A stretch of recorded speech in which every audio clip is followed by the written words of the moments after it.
आग भलिया आउ घरर साधारण काम भी करि पारु नाहंती। मात्र गोटिए ताला छात तथापि सीढ़ी चढ़िया को डर माडुची। टिकिए चली गले आपण अणनिश्वासी होई जाउछंती। तेबे एहाकू साधारण लक्षण भाबी इग्नोर करंतु नहीं।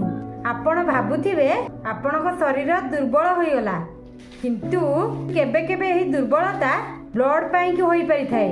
आमे निश्वास नेले ऑक्सीजन फुसफुस को जाए, किंतु से ऑक्सीजन को शरीरर सबु अंश को पहुंचाए हिमोग्लोबिन।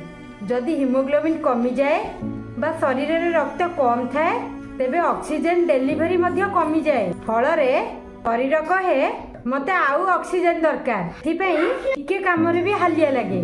आउ आपण अल्प चलिले भी अणनिश्वासी होई जांती। जदि निजर शरीरर एभली सिग्नल को डिटेल रे बुझिबाकु चाहुचंती, लाइफ चेंजिंग मास्टर क्लास पई लिंक लेखि डीएम करंतु।